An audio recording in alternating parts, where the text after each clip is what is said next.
It was supposed to be an ordinary morning, the kind of day that begins without meaning to be remembered, when the air is heavy with routine, and nothing feels out of place. Cars lined the streets of West Indianapolis, headlights cutting through the cool October air.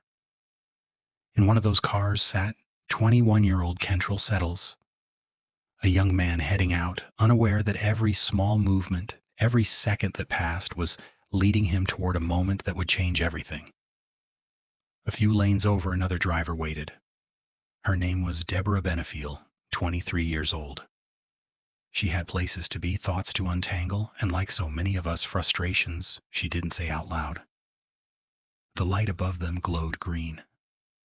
Kentrell waited. The car in front didn't move. He tapped his horn once, short and harmless. What happened next would stop time for two families. One honk, one reaction, one bullet. By the time the sound faded, a young man was slumped over his steering wheel, and a city was left asking how something so small could lead to something so final. Police would later call it a moment of rage. Others would call it madness. But in truth, no one could fully explain how a simple act, the kind all of us have done in traffic, ended with a gunshot echoing down West 38th Street. The morning was quiet again. The cars kept moving. The light turned red once more. But for the Settles family, and for everyone who heard the story, the silence that followed said everything. This is not a story about gang violence or long-held grudges. It's a story about a decision, one that lasted less than a second, and how that second destroyed two lives.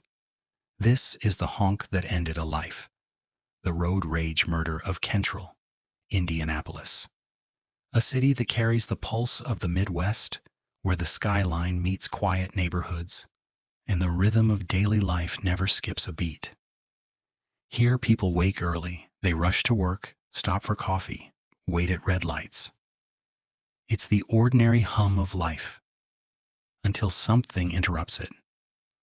On the morning of October 17th, 2025, at the intersection of West 38th Street and Georgetown Road, the city's heartbeat faltered. It was just after 8:30 when two strangers found themselves sharing the same stretch of asphalt, their lives crossing paths for the very first and very last time. Kentrell Settles, 21 years old, was behind the wheel of a silver sedan. Beside him sat his girlfriend, chatting softly, unaware that the sound of their voices would soon be replaced by the sound of a gunshot. A few car lengths ahead, a mint-green SUV sat motionless at a green light. Inside, Deborah Benefiel, 23, stared forward. Witnesses would later say she didn't appear distracted, just still, unmoving. The seconds stretched. The light remained green. Kentrell tapped his horn once, a small, almost polite reminder that the world was waiting. But for reasons no one could ever fully understand, that simple sound would shatter everything that followed. To the outside world, both seemed ordinary. Kentrell had recently started a new job. He was known among friends for his humor, soft-spoken but quick to make people laugh. He had dreams bigger than his circumstances. He talked about saving up, about traveling, about someday having his own family. Deborah Benefiel was quiet. She kept to herself, didn't have a criminal record, and wasn't known to cause trouble.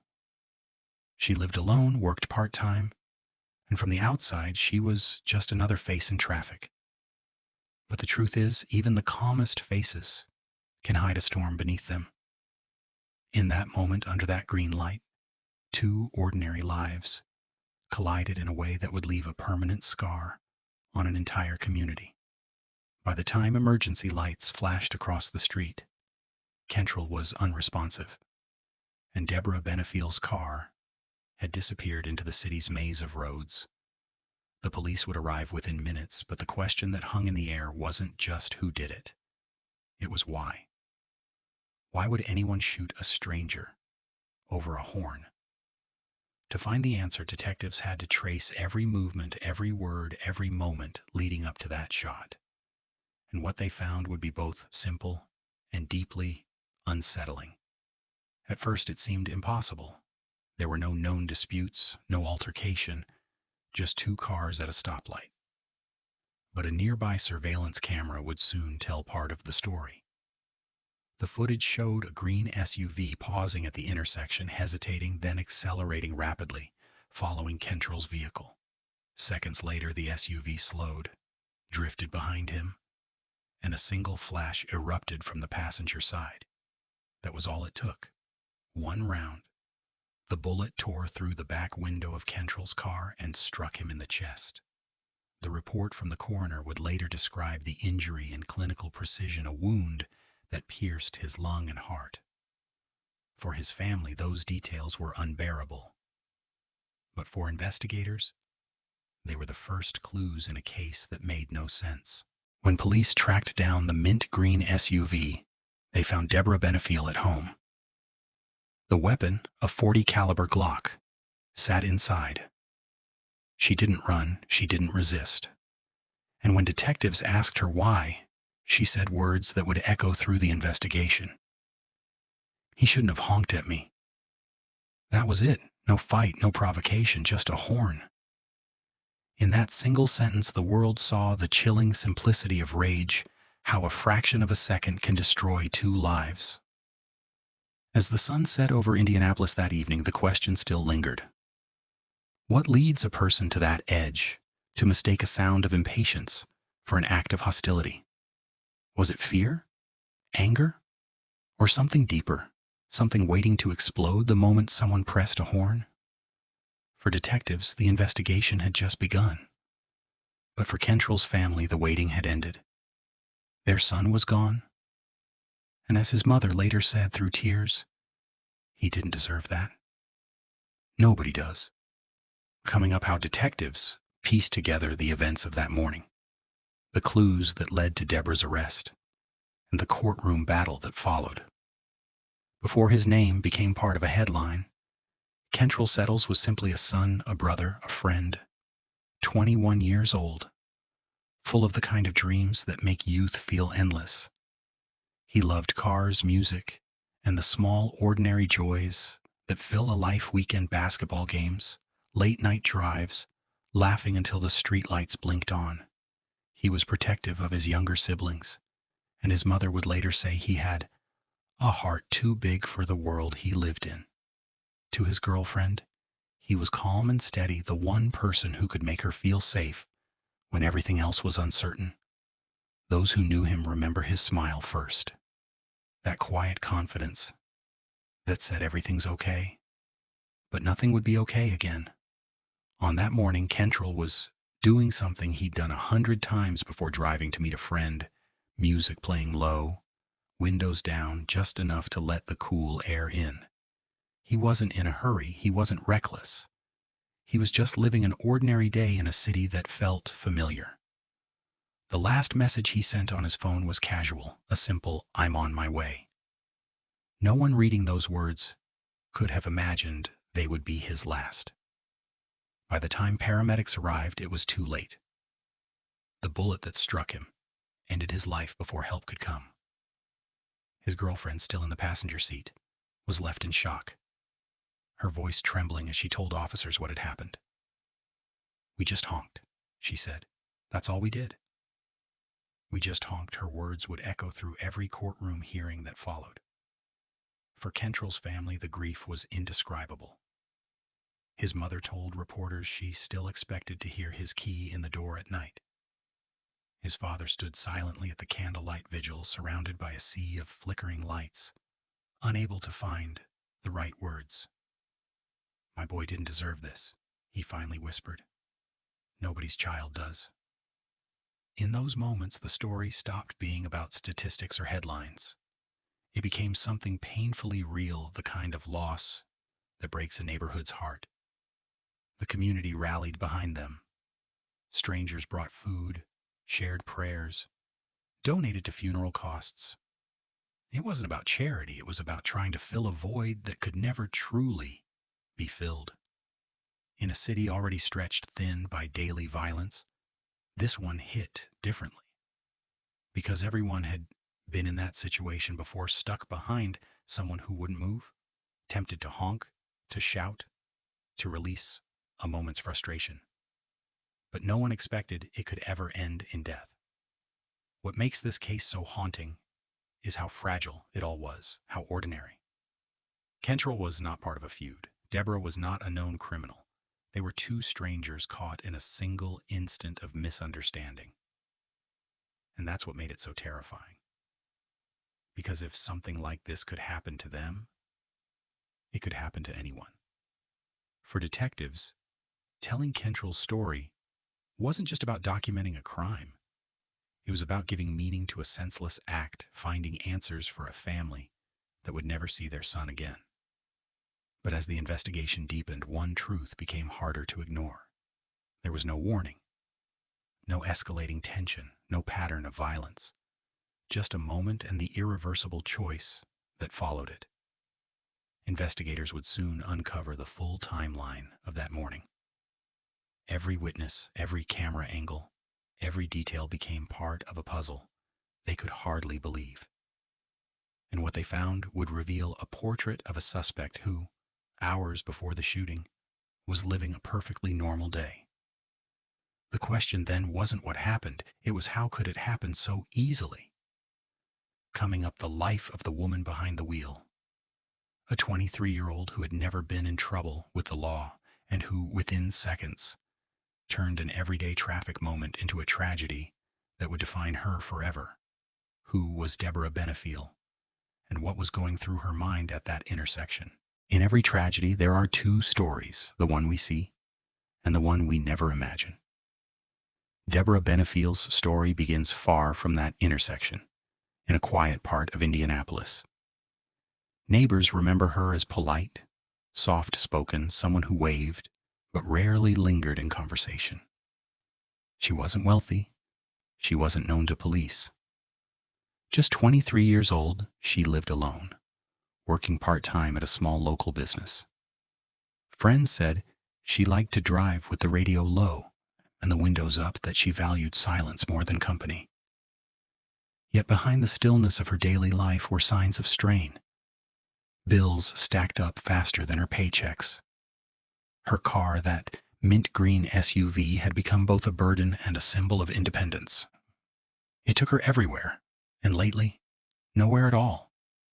In the weeks before the shooting, co-workers noticed she seemed distracted, snapping at small things, staring off during lunch breaks. No one thought much of it. Everyone has bad days. But psychologists would later explain that stress, isolation, and suppressed anger can form a quiet fuse. One spark, even something harmless, can light it. And on that October morning, the spark appeared in the form of a sound every driver knows too well, a single horn. Deborah was stopped at a green light. Traffic moved around her. Some witnesses said she looked down at her phone. Others said she just froze. When the horn sounded behind her, something shifted. Her car lurched forward, swerving slightly. Then she accelerated, following the vehicle that had honked. The chase lasted less than 30 seconds. One shot was fired. To police, it was irrational. To Deborah, in that instant, it might have felt like justice, a twisted, furious reaction to a moment she perceived as humiliation. Road rage experts call it instant displacement, when months of frustration erupt at the first available target. She didn't know his name. She didn't know his story. She only knew he honked. And that sound felt personal. Hours later, she was back home when detectives knocked on her door. The Glock was still there, inside her house, chamber loaded. Deborah opened the door without hesitation. She didn't flee. She didn't cry. When asked what happened, her answer was almost whispered. "He shouldn't have honked at me." 5 words, simple, chilling, final. Investigators searched her home for any sign of prior intent, threats, messages, anything that could explain it. They found nothing. No journal entries, no history of violence, no feud. Just an ordinary woman whose anger had outrun her reason. At the precinct, she sat quietly during questioning. Her voice stayed even. She didn't deny pulling the trigger. The more she spoke, the more unsettling it became, not because she sounded cruel, but because she sounded calm, as if her mind still hadn't caught up to the reality that a man was dead. Prosecutors would later describe it as senseless rage. The detectives called it one of the most avoidable crimes they'd ever seen. But in the raw aftermath of tragedy, those explanations don't heal anything. They only raise deeper questions. How fragile is human control? What lies between patience and violence? And how many people, just like Deborah, are driving through life one frustration away from losing everything? The investigation into the shooting would soon uncover crucial details, ballistic evidence, witness statements, camera footage. It would also test the community's faith in justice. Because while Deborah Benefiel sat in a holding cell, Kentrell Settles's family was preparing for a funeral. And the city of Indianapolis, still in disbelief, was demanding answers. Coming up, the detectives who pieced together the evidence, the courtroom that sought accountability, and the haunting realization that this case wasn't just about one bullet. It was about every moment of anger that could have been avoided by nightfall. The city was restless. Word of the shooting had spread quickly. A young man killed in traffic. No robbery, no argument, no warning. Detectives with the Indianapolis Metropolitan Police Department gathered at headquarters, piecing together the fragments of a case that felt unreal. There was a body, a bullet, and a single phrase from a shaken witness. She just drove off. The first clue came from a gas station security camera less than a block from the scene. It showed a mint green SUV speeding away moments after the shooting. The color was distinctive, not many vehicles matched it. Within hours, detectives sent an alert across the city. Be on the lookout for a mint green SUV, female driver possibly armed. Meanwhile, at the crime scene, evidence technicians worked under the harsh glare of floodlights. They marked shell casings, measured angles, and photographed the shattered glass of Kentrell's rear window. The slug was later recovered from the passenger seat, a .40 caliber round. That single detail would soon connect directly back to Deborah Benefiel's firearm. The forensic team knew this wasn't random. Someone had pulled up close enough to aim with precision, fire once, and vanish. But what they didn't know not yet was who she was or how close she lived. Then came the break. An anonymous tip a neighbor, uneasy after recognizing the description on the news, called in. She said, "There's a green SUV parked 2 houses down. The woman who drives it hasn't left since this morning." Detectives arrived quietly, parking a few blocks away. What they found inside confirmed everything. A Glock .40 caliber handgun, loaded and matching the caliber of the recovered round, sat inside a drawer near the kitchen. On the counter, car keys, still attached to a faded keychain shaped like a butterfly. The mint green SUV was parked outside, and in the passenger seat, faint residue from a recently discharged firearm. Deborah Benefiel was taken into custody without resistance. Her demeanor was unsettlingly calm. She didn't protest, didn't plead. She simply asked, "Am I going to jail?" Detectives noted the absence of tears, the flatness in her voice. It wasn't coldness, it was detachment, as if she hadn't yet grasped what had just happened. At the station, the questioning began. Detectives read her rights. She nodded. When they asked why she fired, she answered the same way she had before. "He shouldn't have honked at me." It was all she offered. No explanation of fear, no claim of self-defense. Just that, as though those words made sense of everything. The ballistic test confirmed the match. The bullet from Kentrell's car came from her weapon. Cell tower data placed her phone at the intersection at the exact time of the shooting.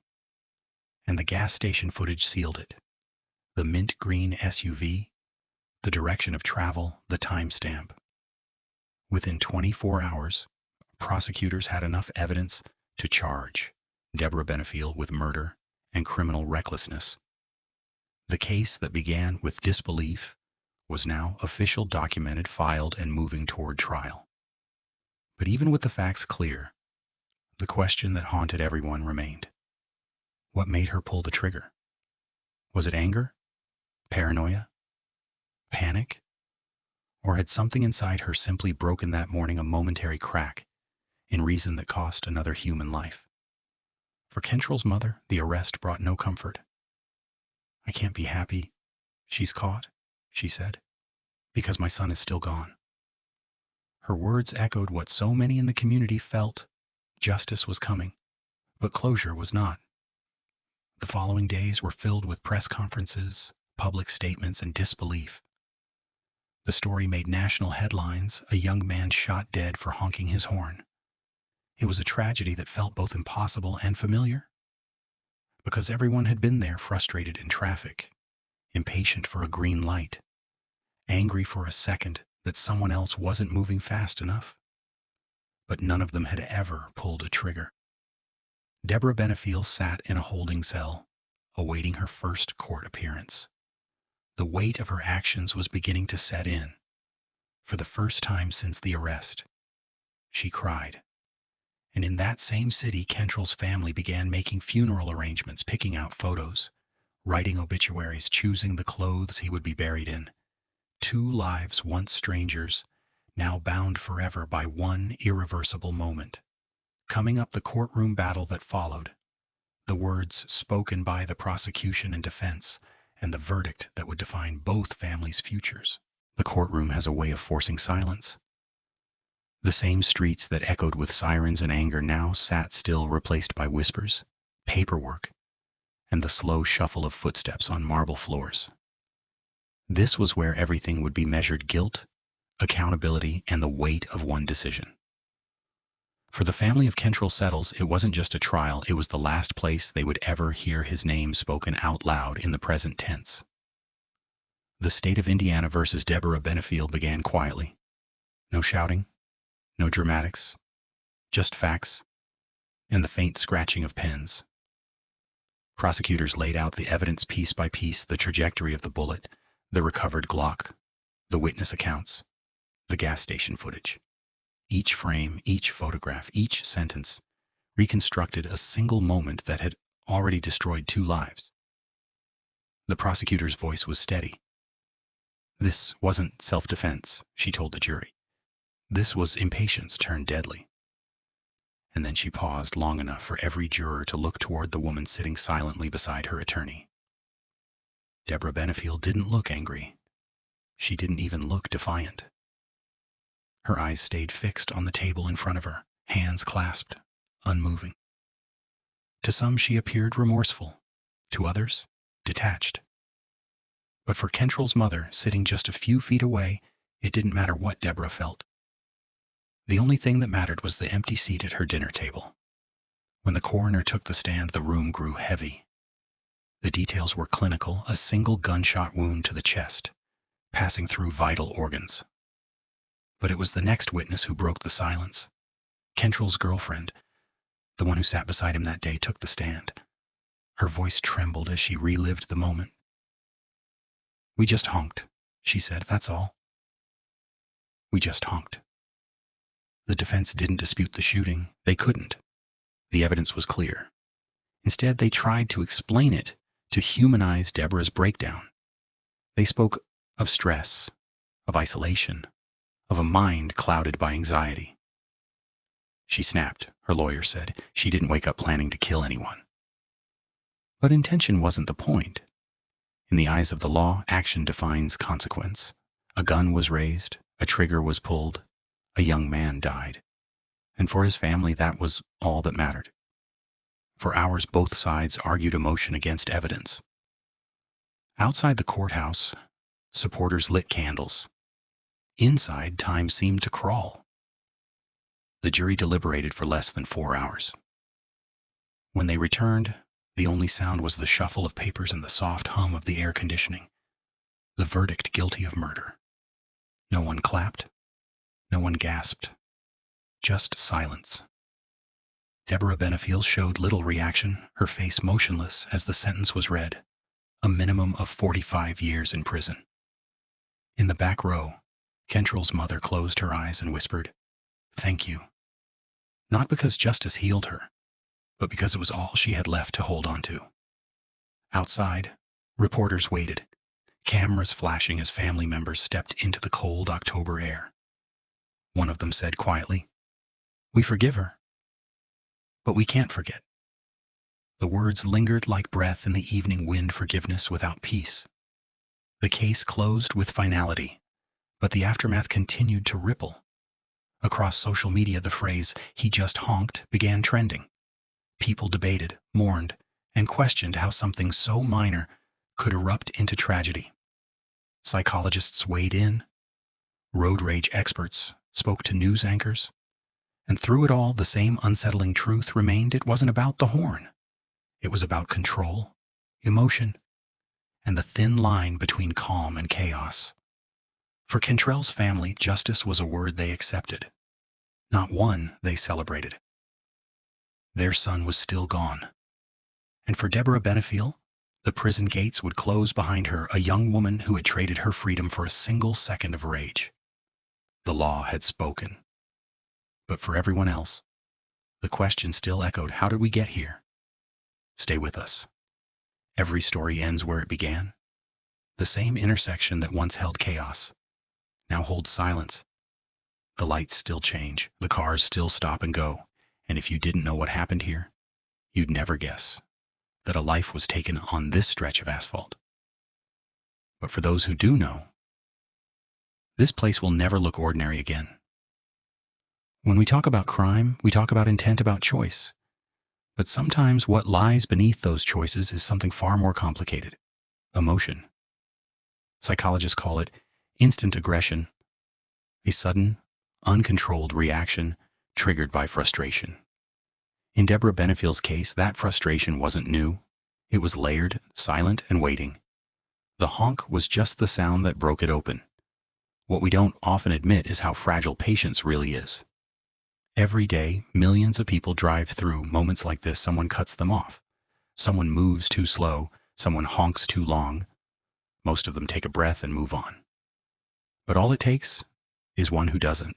And that's what makes this story so haunting, because it could have been any of us behind that wheel, in that moment, faced with the choice between restraint and rage. After the trial, road safety experts revisited the statistics. In the last 5 years, incidents of road rage shootings have risen across the United States, each one rooted not in hate or revenge, but in something more ordinary: impatience, a flash of anger, a sound, a trigger pulled before a thought could form. For Kentrell's family, there are no statistics that matter. They visit the intersection from time to time. They leave flowers by the traffic light. They talk to him, as if the wind can still carry their words. His mother once said, "I don't hate her. I just wish she'd waited one more second." We live in a world that moves too fast, everyone rushing to work, to home, to the next moment, forgetting how fragile every single second truly is. And yet, the difference between peace and tragedy is often just one breath to calm down, one breath to let it go, one breath to choose restraint over destruction. Deborah Benefiel will spend decades in prison reliving a second she can never undo. And Kentrell Settles' name will live on in memory, a reminder, not of what he did, but of what was done to him. Both lives frozen in that moment, one lost, one wasted. A green light, a horn, a bullet. That's all it took. Before we end tonight's story, take a moment to think about it, about the people in your own life, the moments of frustration that could have gone another way. Because sometimes, the smallest act of patience can save more than just time. It can save a life. Thank you for watching. If stories like this remind you of how precious life truly is, don't forget to subscribe to the channel and share your thoughts below. Every week, we tell the stories that shouldn't be forgotten, the stories that remind us how quickly everything can change. This was The Honk That Ended a Life, the road rage murder of Kentrell. Until next time, Sour. Stay safe, stay kind, and take that extra second. Sometimes that's all it takes.